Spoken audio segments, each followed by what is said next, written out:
माता दी दोस्तों, मैं निशा रानी आपके अपने चैनल भव्य की आस्था पर आप सभी का स्वागत करते हैं। आज की वीडियो में हम जानेंगे कि अहोई अष्टमी का व्रत कब है, 24 अक्टूबर को या 25 अक्टूबर को। इसके बारे में जानेंगे कि कैसे होई अष्टमी में पूजा पाठ कर सकते हैं। और होई अष्टमी के दिन अगर आपने यह 3 प्रयोग दोस्तों कर लिए तो आपकी सभी इच्छाएं माता रानी पूरी कर देगी। तो दोस्तों सभी माताओं को ये 3 प्रयोग जरूर करने हैं। तो चलिए जानते हैं। कार्तिक कृष्ण पक्ष की अष्टमी तिथि को अहोई तिथि का व्रत किया जाता है। इस व्रत का पारण तारे देखने के बाद किया जाता है, यानी तारों को अर्घ देकर ही इस व्रत का पारण किया जाता है।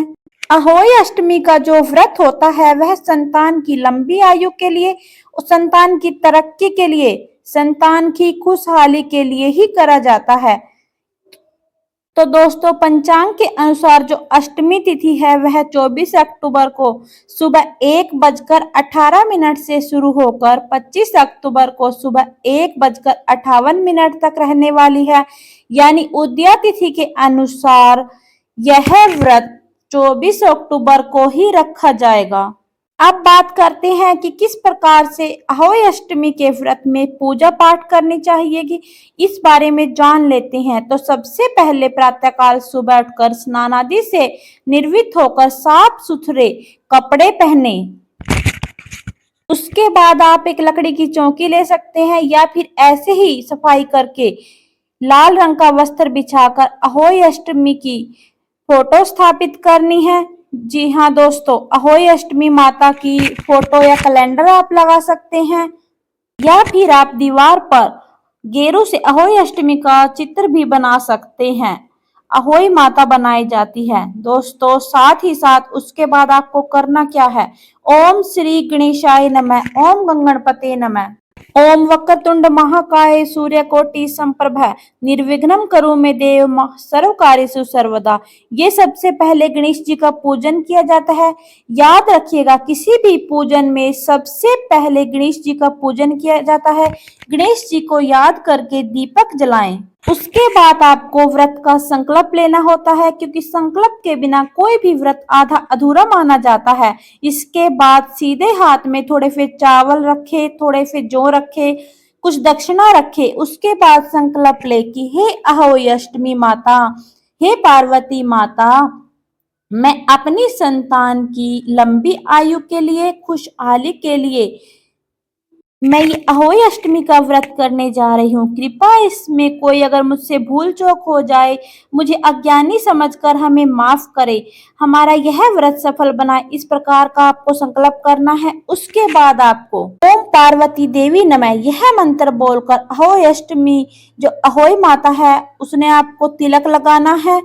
कुमकुम का तिलक उस फोटो पे आपको लगाना है, चित्र पे लगाना है। उसके बाद फल फूल माला इत्यादि आपको अहोई अष्टमी पर चढ़ानी है। बाकी जो पूजा है वो शाम को तारे के छांव में होगी। उसके बाद शाम को जब तारे निकल आए तो आप देख लीजिए कि तारे निकल गए हैं, तो उस समय में आपको अब यहाँ पर बाकी बची हुई पूजा तारों की छांव में करनी होती है। याद रखिएगा दोस्तों, रात के समय में भी ओम पार्वती देवी भ्याम नमः ये मंत्र दोबारा जाप बोल के दोबारा जाप करना है। फिर से आप अहोई माता को लाल फूल कुमकुम वगैरह चढ़ाएं।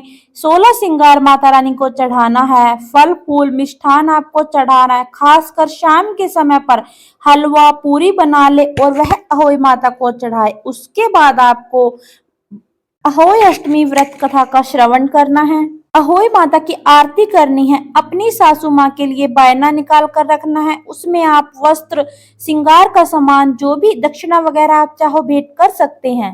उसके बाद अपने बड़े बुजुर्गों से आशीर्वाद लेकर चंद्रमा को या फिर तारों को, जिसको भी आप अर्घ देते हैं, अर्घ देना है। क्योंकि कहीं कहीं पर लोग चंद्रमा को अर्घ देकर इस व्रत को खोलते हैं। देखो हमारे यहाँ पर तो तारों को अर्घ देकर ही माताएं बहनें अहोई अष्टमी का व्रत खोलती हैं। तो चंद्रमा या तारों का पूजन करने के बाद, उनको अर्घ देने के बाद, उनसे प्रार्थना करने के बाद ही आपको अन्न और जल ग्रहण करना है, याद रखिएगा। अब बात करते हैं दोस्तों कि अहोई अष्टमी में क्या 3 उपाय आपको करना है जो कि आपको सफल कर देता है, माला माल कर देता है। तो देखिए दोस्तों, अहोई अष्टमी के दिन गाय के बछड़े को अगर आप भोजन कराते हैं तो कहीं ना कहीं या संतान के हाथों से गाय के बछड़े को रोटी खिलाते हैं तो आपके संतान के कष्ट दूर होते हैं, आपके संतान की हर बाधा दूर हो जाती है, संतान के जो भी कष्ट है दूर होते नजर आते हैं। अगला है कि अहोई अष्टमी का जो पर्व है उस दिन अगर तुलसी का पौधा बाजार से खरीद कर घर पर लाया जाए और उसकी पूजा पाठ किया जाए और घर के आंगन में लगाया जाए तो सभी प्रकार के वास्तु दोष हमारे दूर हो जाते हैं, हमारे घर से नेगेटिव एनर्जी दूर हो जाती है। तो आपको लगता है हमारे घर में नेगेटिव एनर्जी है या कुछ भी, तो अहोई अष्टमी के दिन तुलसी का पौधा घर में अवश्य और अवश्य लगाएं। तीसरा देखिए, अब आपको करना क्या है, अहोई अष्टमी के दिन लाल कपड़ा ले लेना है, उसमें 1 मुट्ठी भर चावल डाल के उसमें एक चांदी का सिक्का डालने के बाद एक पोटली में गांठ बांधकर उसकी एक पोटली बना लेनी है।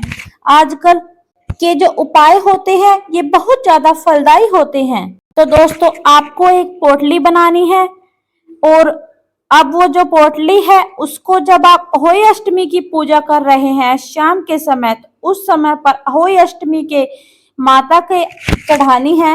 ओम पार्वती देवीभ्याम नमः, मैंने एक मंत्र बताया है, उस मंत्र का जाप करना है। उसके बाद अगले दिन आपको क्या करना है, वो जो पोटली बनाई है, जो हमने जादुई पोटली बन जाएगी, अगर हम उसे घर की धन की तिजोरी में रखेंगे तो धन बढ़ेगा, काम व्यापार स्थल में रखोगे तो काम के अंदर व्यापार बढ़ जाएगा, तिजोरी में रखोगे तो तिजोरी बढ़ जाएगी, यानी जहां भी आप रखोगे उसी काम में आपके वृद्धि होती जाएगी। तो ये जादुई पोटली है, ये अहोई अष्टमी के दिन ही बनती है, याद रखिएगा।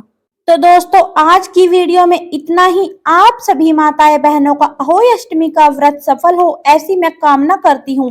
फिर मिलेंगे एक नई वीडियो के साथ, तब तक के लिए नमस्कार, जय माता दी।